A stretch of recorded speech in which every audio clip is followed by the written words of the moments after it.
Hello friends, welcome to NKGC. यहाँ हम पढ़ते हैं ग्रेजुएशन के लिए फिजिक्स, केमिस्ट्री और मैथमेटिक्स। आज की क्लास है बीएससी फर्स्ट सेमेस्टर केमिस्ट्री की, जिसमें हम अपना chapter basics of organic chemistry cover करेंगे।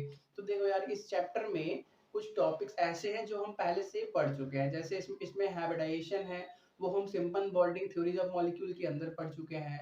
पोलैरिटी है और क्या बोलते हैं वंडरवॉल फोर्स है, ये सभी क्या हम molecular polarity and weak chemical force नाम के चैप्टर में पढ़ चुके हैं। तो आप प्लेलिस्ट बनी हुई है, जाके वो सब टॉपिक्स वहां पे देख सकते हो। ठीक है, तो देखो यहाँ पे हम स्टार्ट करेंगे पहले हाइब्रिडाइजेशन इन ऑर्गेनिक केमिस्ट्री से। ठीक है, देखो जो simple bonding theories of molecules में जो हमने हाइब्रिडाइजेशन पढ़ाया था, वो पूरा बेसिक से पढ़ाया था। जो ऑर्गेनिक केमिस्ट्री के अंदर जैसे बेंजीन आ गया, रिंग आ गया, इन सब के अंदर क्या बोलते हैं हाइब्रिडाइजेशन सिर्फ देख के कैसे निकाला जाए, वहां से आज अपनी क्लास को हम आगे बढ़ाते हैं। ठीक है, तो देखो यार, हमारे पास मॉलिक्यूल दो प्रकार के होते हैं। एक कैसे होते हैं न्यूट्रल, मतलब जिनके ऊपर कोई चार्ज नहीं होता, और एक कैसे होते हैं चार्ज जाते हैं। तो किसी के ऊपर प्लस चार्ज होता है या किसी के ऊपर माइनस चार्ज होता है। ठीक है, तो पहले बात करते हैं न्यूट्रल मॉलिक्यूल के लिए। तो ठीक है, तो देखो फॉर न्यूट्रल मॉलिक्यूल मतलब जिनमें जिनके ऊपर कोई भी चार्ज ना हो। ठीक है, तो इनके अंदर हाइब्रिडाइजेशन कैसे पता चलता है, इनके अंदर हाइब्रिडाइजेशन पता चलता है number of pi bond on particular item. देखो, हर अगर कोई बड़ी सी कार्बन की चेन है तो हर कार्बन का अलग अलग हाइब्रिडाइजेशन होगा, और अलग अलग कार्बन पे कितना नंबर ऑफ पाई बॉन्ड है ये डिसाइड करेगा उसका हाइब्रिडाइज स्टेट। ठीक है, तो देखो अगर आपके पास नंबर ऑफ पाई बॉन्ड 0 है तो आपका हाइब्रिडाइज स्टेट या उस कार्बन आइटम का हाइब्रिडाइजेशन या उस आइटम का हाइब्रिडाइजेशन क्या होगा, sp3 है। ठीक है, तो देखो जरूरी नहीं है कि जो जिसकी हम बात कर रहे हैं वो कार्बन ही हो, नाइट्रोजन भी हो सकता है, ऑक्सीजन भी हो सकता है। तो बात चलोगी चलेगी उस आइटम के बारे में। ठीक है, जिस आइटम के पास 0 पाई बॉन्ड हो उसका हाइब्रिडाइजेशन क्या होगा, sp3। अगर किसी के पास 1 पाई बॉन्ड है तो उसका हाइब्रिडाइजेशन होगा sp2। किसी के पास 2 पाई बॉन्ड है तो उसका हाइब्रिडाइजेशन होगा sp। ठीक है, एक सिंपल एग्जांपल से बात करते हैं। ठीक है, जैसे हमारे पास है CH3 CH है, और क्या है डबल बॉन्ड CH है, और क्या C double bond O CH3।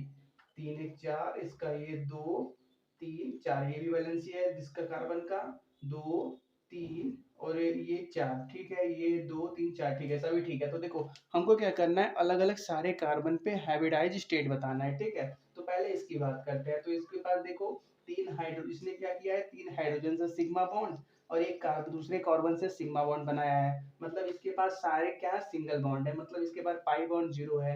तो इसका हाइब्रिडाइज स्टेट क्या हो गया, sp3 हो गया। अब इसकी बात करो तो इसने देखो इस कार्बन से एक सिग्मा बॉन्ड बनाया है, और इसके पास एक हाइड्रोजन भी है जिसके साथ इसने सिग्मा बॉन्ड बनाया है।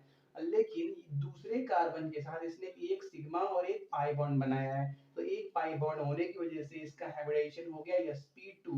वैसे इसमें भी होगा, इसने भी क्या एक पाई बॉन्ड बनाया है तो इसका हाइब्रिडाइजेशन भी sp2 हो जाएगा। ठीक है, ऐसे नहीं क्लियर हो रहा है तो आप स्ट्रक्चर ओपन कर लो। ठीक है, CH3 कैसा दिखता है, कुछ ऐसा नहीं दिखता है, H H H, और दूसरे कार्बन से इसने C, उसके पास H, और तीसरे कार्बन से डबल बॉन्ड C, और इसके पास भी H, ऐसे ना बनाया हुआ है। तो देखो यहाँ पे क्या हुआ, एक एक पाई बॉन्ड है तो इसका भी sp2, इसका भी sp2। और फिर इस कार्बन की बात करो तो इसने देखो इस ऑक्सीजन के साथ एक सिग्मा और एक पाई बॉन्ड बनाया है, तो इस पाई बॉन्ड की वजह से इसका भी हाइब्रिडाइजेशन sp2 हो गया।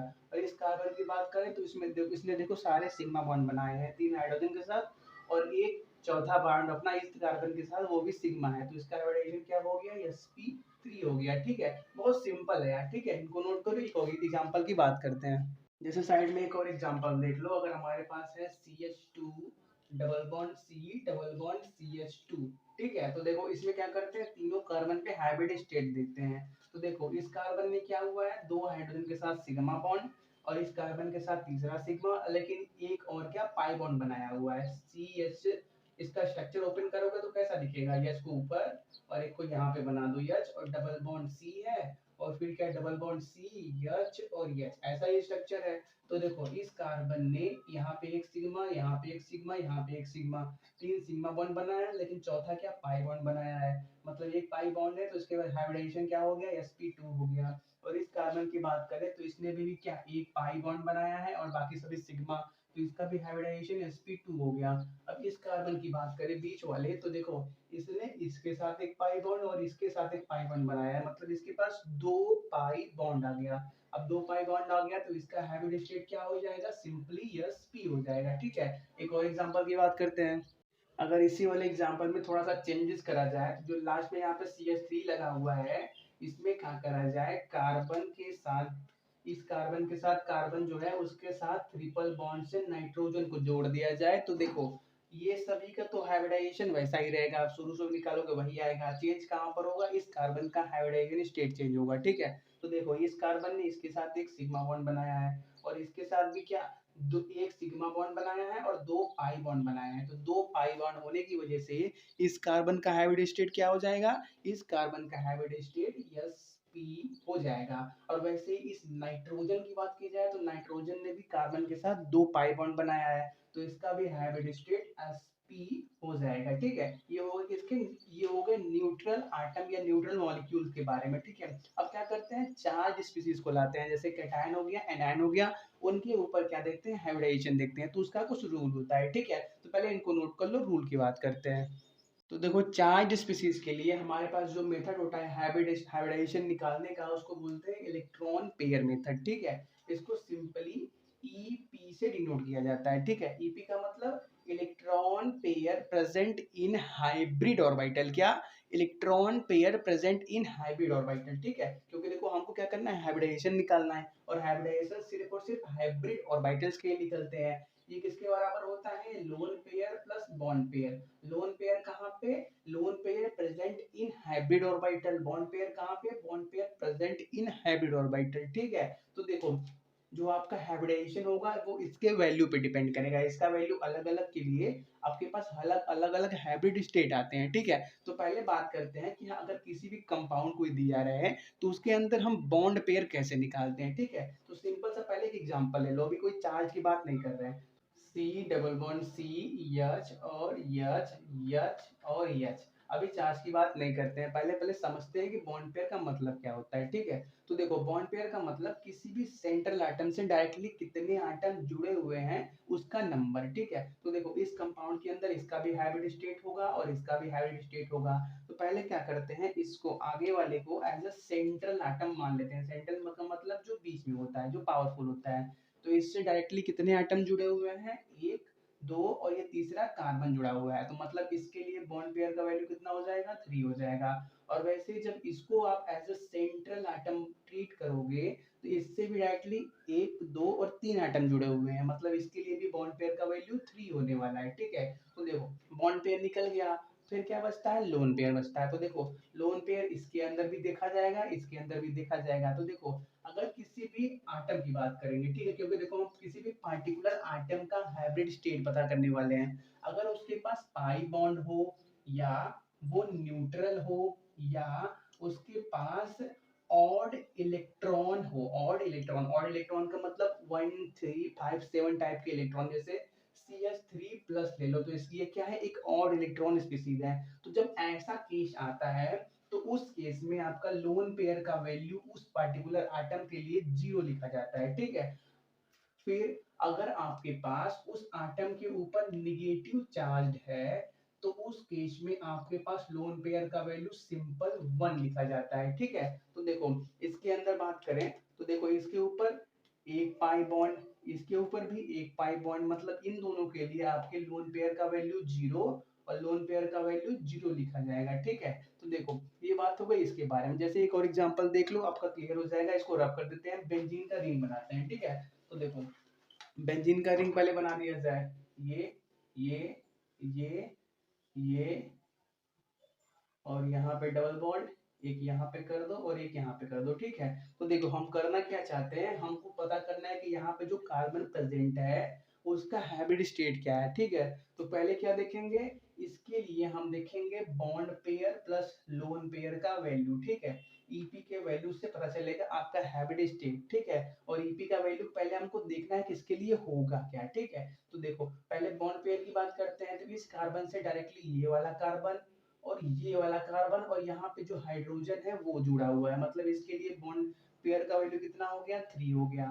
फिर बात करते हैं लोन पेयर के बारे में। तो देखो इस कार्बन के पास एक पाई बॉन्ड है, तो उसके लिए लोन पेयर का वैल्यू कितना हो जाएगा, 0। मतलब इसके लिए ईपी का वैल्यू कितना आया, 3 आया। ठीक है, अब सिर्फ इतना देखो। तो देखो चलो अच्छा इसके लिए देख लो, जब आपका ईपी का वैल्यू 3 होता है, मतलब electron pair present on a hybrid orbital 3 होता है, तो उस केस में आपका हाइब्रिड स्टेट क्या होता है, sp2 होता है। ठीक है, और आप सभी को मालूम है कि यहाँ पे बेंजीन के अंदर ये कार्बन कैसा होता है, sp2 होता है। ठीक है, तो ऐसे ही हमारा कहानी चलेगा। तो पहले लिखा आपका एक ईपी का सीरीज बना लो कि ईपी का वैल्यू और हाइब्रिड स्टेट कैसा होगा। ठीक है, तो ईपी का वैल्यू कहाँ से स्टार्ट किया जाए, 2 3 4 और क्या, हाँ चलो इतना, और 5 भी कर लो, यहाँ तक देखा जाए। ठीक है, तो देखो जब आपका ईपी मतलब electron pair present on hybrid orbital का वैल्यू 2 होगा, तो उस केस में आपका हाइब्रिडाइजेशन उस पार्टिकुलर आइटम का sp होगा।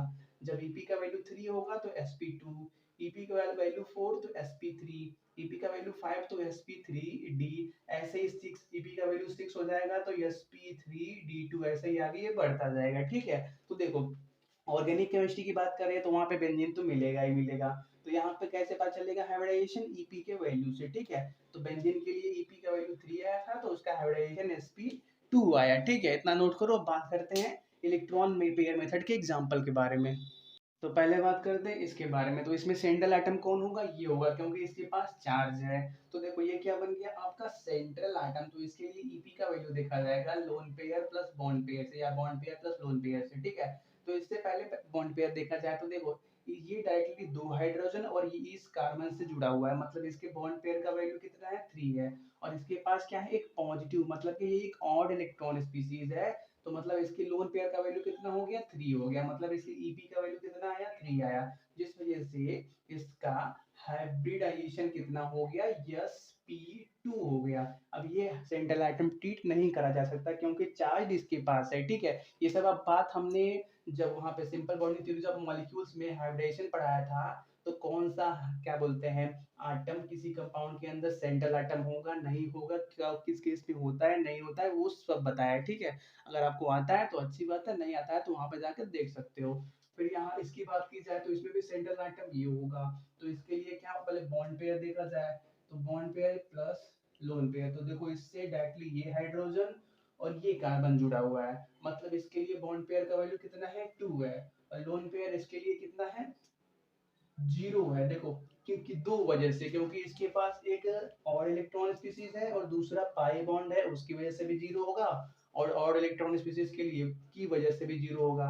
मतलब ईपी का वैल्यू 2 आया। तो यहाँ पे देखो जब ईपी का वैल्यू 2 होता है तो उस केस में हाइब्रिडाइजेशन कितना होता है, sp होता है। ठीक है, तो देखो सिंपली आप क्या जानते हो कि डबल बॉन्ड का मतलब sp2, लेकिन यहाँ पे प्लस चार्ज, मतलब और इलेक्ट्रॉन स्पीसीज होने की वजह से ये क्या हो गया, sp हो गया। ठीक है, तो यहाँ पे क्या कर सकते हो, आप सिर्फ देख के नहीं बता सकते, आपको क्या करना पड़ेगा, ईपी मतलब इलेक्ट्रॉन पेयर मेथड लगाना पड़ेगा। ठीक है, जैसे एक और एग्जांपल की बात की जाए, इसी में CH3 कर लो, CH माइनस कर लो और CH3 कर लो। ठीक है, तो इसके अंदर क्या आपका सेंट्रल एटम ये हो गया क्योंकि इसके पास चार्ज है। ठीक है, तो इसके ऊपर क्या bond pair plus lone pair का नंबर देखा जाएगा, ये क्या हो गया सेंट्रल एटम।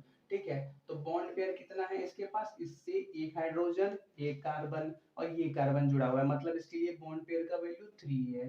फिर बात किया जाए लोन पेयर के बारे में, तो देखो इसके पास नेगेटिव चार्ज है, तो नेगेटिव चार्ज का मतलब एक नेगेटिव चार्ज है, तो लोन पेयर कितना काउंट होता है, 1 काउंट होता है। मतलब इसके ईपी का वैल्यू कितना आ गया, 4 आ गया। तो जब आपके ईपी का वैल्यू 4 होता है तो उसका हाइब्रिडेशन कितना होता है, sp3 होता है। ठीक है, इनको नोट कर लो। कुछ और एग्जांपल की बात करते हैं।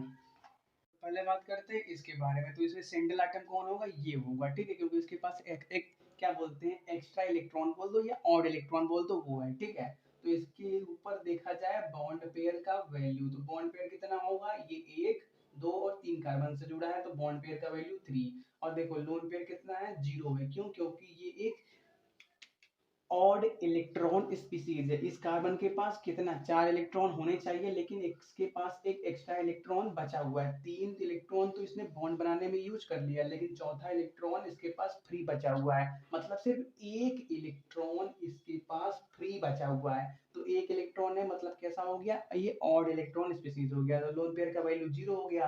तो इसके लिए ईपी का वैल्यू कितना आएगा, ईपी का वैल्यू 3 आएगा, ईपी का वैल्यू 3 मतलब इसका हैबिट स्टेट कितना है, sp2 है। और यहाँ पे बात की जाए तो इसमें देखो ये हो गया आपका सेंट्रल आइटम, तो इसके लिए बॉन्ड पेयर का वैल्यू कितना है, ये सिर्फ एक कार्बन से जुड़ा हुआ है, तो इसके लिए भी बॉन्ड पेयर का वैल्यू 1 हो गया। और इसके पास एक नेगेटिव चार्ज है तो लोन पेयर का वैल्यू कितना हो गया, 1 हो गया। तो इसका मतलब आपके ईपी का वैल्यू 2 हो गया, और ईपी का वैल्यू 2 मतलब इस कार्बन का हैबिट स्टेट कितना हो गया, यस पी हो गया। ठीक है, नोट कर लो।